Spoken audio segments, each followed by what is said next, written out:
ಹರೇ ಕೃಷ್ಣ. ಅಧ್ಯಾಯ 1 ಶ್ಲೋಕ 3. ಪೈಶ್ಯೇತಾಂ ಪಾಂಡುಪುತ್ರಾಣಾಂ ಆಚಾರ್ಯ ಮಹತೀಂ ಚಮೂಂ ವ್ಯೂಢಾಂ ದ್ರುಪದಪುತ್ರೇಣ ತವ ಶಿಷ್ಯೇಣ ಧೀಮತ.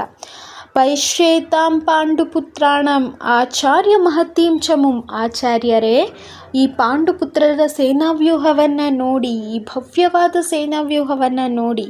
ವ್ಯೂಢಾಂ ದ್ರುಪದಪುತ್ರೇಣ, ದ್ರುಪದಪುತ್ರನಿಂದ ರಚಿಸಲ್ಪಟ್ಟಿರುವ ಸೇನಾವ್ಯೂಹವನ್ನು ನೋಡಿ. ದ್ರುಪದಪುತ್ರ ಅಂದರೆ ಇಲ್ಲಿ ದೃಷ್ಟದ್ಯುಮ್ನ. ತವ ಶಿಷ್ಯೇಣ ಧೀಮತ, ತಮ್ಮ ಬುದ್ಧಿವಂತನಾಗಿರುವ ಶಿಷ್ಯನಿಂದ ರಚಿಸಲ್ಪಟ್ಟಿರುವ ಸೇನಾವ್ಯೂಹವನ್ನು ನೋಡಿ ಅಂತ ದುರ್ಯೋಧನನು ದ್ರೋಣಾಚಾರ್ಯರಿಗೆ ಹೇಳ್ತಿರೋದು. ದ್ರುಪದ ದ್ರೌಪದಿಯ ತಂದೆ. ದ್ರುಪದ ಹಾಗೂ ದ್ರೋಣಾಚಾರ್ಯರು ಮೊದಲಿನಿಂದ ಸ್ನೇಹಿತರಾಗಿರ್ತಾರೆ. ಕೆಲವು ರಾಜಕೀಯ ಕಾರಣಗಳಿಗೋಸ್ಕರ ಅವರಿಬ್ಬರ ಮಧ್ಯೆ ಕಲಹ ಉಂಟಾಗಿ ಅವರಿಬ್ಬರು ದೂರ ಆಗ್ತಾರೆ. ಇದೇ ಕಾರಣಕ್ಕೆ ದ್ರುಪದ ತಪಸ್ಸನ್ನು ಮಾಡಿ ದ್ರೋಣಾಚಾರ್ಯರನ್ನು ಕೊಲ್ಲಬಲ್ಲಂತಹ ಮಗನನ್ನು ವರವಾಗಿ ಪಡಿತಾನೆ. ಅವನೇ ದೃಷ್ಟದ್ಯುಮ್ನ.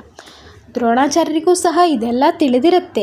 ಆದರೂ ಕೂಡ ದ್ರೋಣಾಚಾರ್ಯರು ದೃಷ್ಟದ್ಯುಮ್ನನಿಗೆ ಎಲ್ಲ ರೀತಿಯ ಅಸ್ತ್ರಶಸ್ತ್ರ ರಹಸ್ಯಗಳನ್ನು ಹಾಗೆ ಯುದ್ಧ ವಿದ್ಯೆಗಳನ್ನು ಹೇಳ್ಕೊಡ್ತಾರೆ.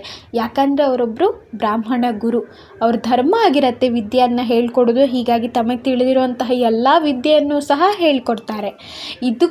ಇದನ್ನು ತಿಳಿದಿರುವ ದುರ್ಯೋಧನ ಹೇಳ್ತಿರೋದು ಇವಾಗ ಏನಂತ, ಯುದ್ಧ ಭೂಮಿಯಲ್ಲಿ ನಿಮ್ಮ ಪ್ರಿಯ ಶಿಷ್ಯನಾಗಿರುವಂತಹ ದೃಷ್ಟದ್ಯುಮ್ನನು ಇವತ್ತು ನಿಮ್ಮ ಎದುರಿಗೆ ನಿಂತು ಸೇನಾವ್ಯೂಹವನ್ನು ರಚಿಸಿದ್ದಾನೆ, ಪಾಂಡವರ ಪರ ನಿಂತು. ಅದನ್ನು ನೋಡಿ ಅಂತ ದ್ರೋಣಾಚಾರ್ಯರಿಗೆ ಹೇಳ್ತಿರೋದು. ದುರ್ಯೋಧನನ ಮೊದಲನೇ ಉದ್ದೇಶ ಇದೇ ಆಗಿರುತ್ತೆ. ಅವನಿಗೆ ಇನ್ನೊಂದು ಉದ್ದೇಶನೂ ಇರುತ್ತೆ ಈ ಮಾತನಾಡಲಿಕ್ಕೆ. ಏನಂತ ಹೇಳಿದ್ರೆ, ದ್ರೋಣಾಚಾರ್ಯರಿಗೆ ಪಾಂಡವರಂದರೆ ಪ್ರಿಯ ಶಿಷ್ಯರು, ಅದರಲ್ಲೂ ಅರ್ಜುನ ಪ್ರಿಯ ಶಿಷ್ಯ ದ್ರೋಣಾಚಾರ್ಯರ.